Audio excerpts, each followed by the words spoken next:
filsafat kenabian. Ini sebenarnya mirip kayak filsafat kenabiannya Al-Farabi minggu lalu.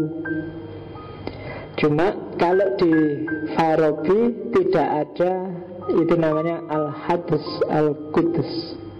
Jadi intuisi suci. Jadi kan tadi ada namanya akal fa'al, akal aktif. Nabi adalah orang yang secara mental memang siap dan disiapkan untuk menerima segala pengetahuan dari yang namanya akal fa'al ini. Sementara kita yang manusia biasa tidak bisa. Jalur yang harus kita tempuh adalah lewat upaya sendiri yang namanya ya jalur hikmah, jalur filsafat itu tadi. Jadi sebenarnya kebenarannya para nabi, kebenarannya filsafat bisa sama.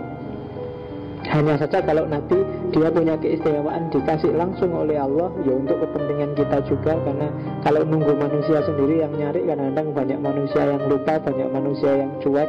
Terpaksa harus ada nabi. Padahal kita sudah dikasih perangkat untuk bisa mengakses akal fa'al tadi.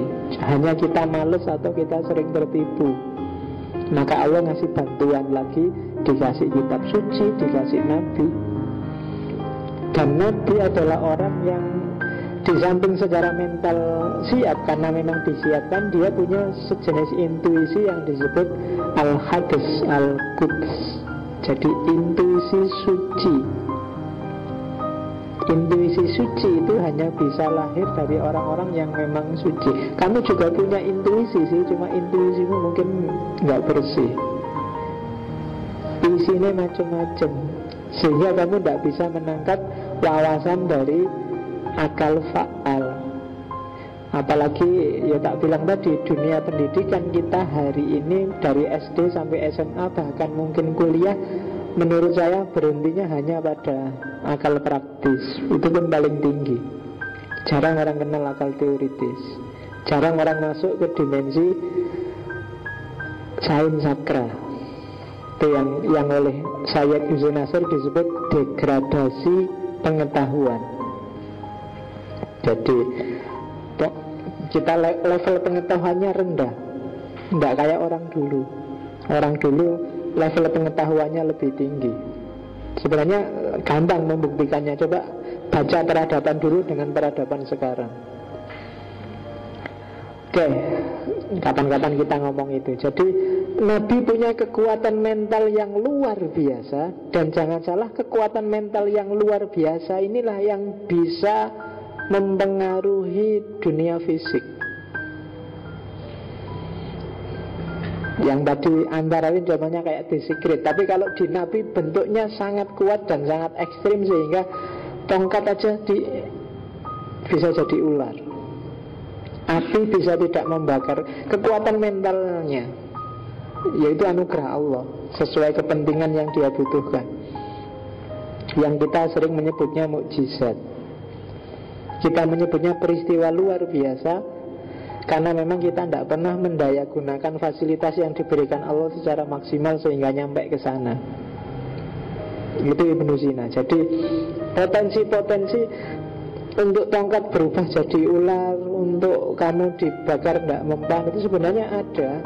Cuma hanya kita tidak bisa mendayagunakan itu ya karena kita nggak terlatih di sana. Kalau para nabi dikasih fasilitas oleh Allah bisa memanfaatkan itu secara maksimal. Para wali kadang-kadang itu dengan karomah-karomahnya.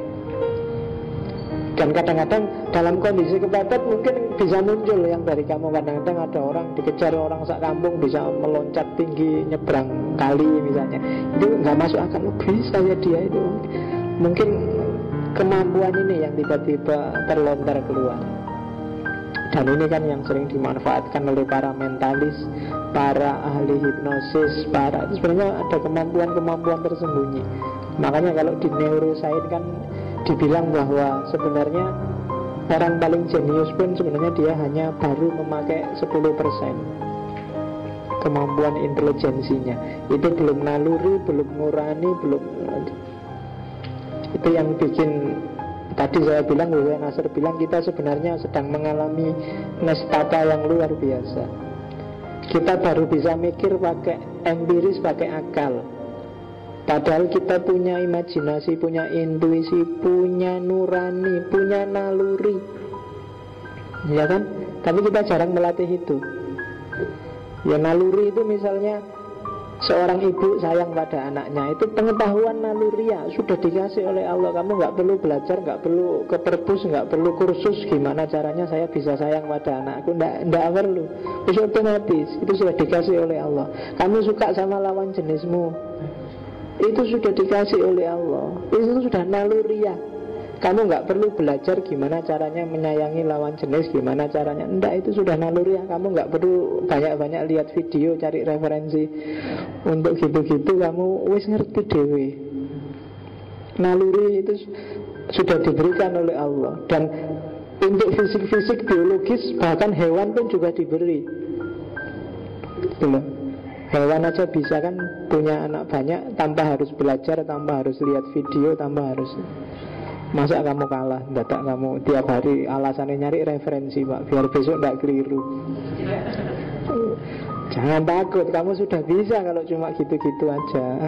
Kamu punya naluri, nurani juga begitu. Tapi ketika ini tidak diasah, bisa tumpul, bisa hilang. Kalau parameternya cuma akal sama empiris, maka kamu jangan kaget kalau loh kok ada ibu bunuh anaknya sendiri. Di TV kan banyak. Loh, karena memang kadang-kadang pakai akal juga. Ini anak sudah ngabisin uang, nakal, cerewet, nyusahin orang tua, tak banting bisa kamu. Iya kan? Nah, kan banyak ibu-ibu anaknya ditenggelamkan, anaknya dibanting, anaknya dibunuh karena jengkel. Karena mungkin kalkulasinya empiris, nalurinya tumpul, nuraninya apalagi. Kenapa tumpul? Nggak pernah digarap. Indonesia hari ini juga begitu mungkin. Para politikus yang tiap malam diskusi di TV, coba kamu cek, dasarnya pasti rasio sama empiris. Jarang pakai nurani, pakai naluri, pakai intuisi, pakai imajinasi. Seandainya pakai pun mungkin sama hostnya diketawain.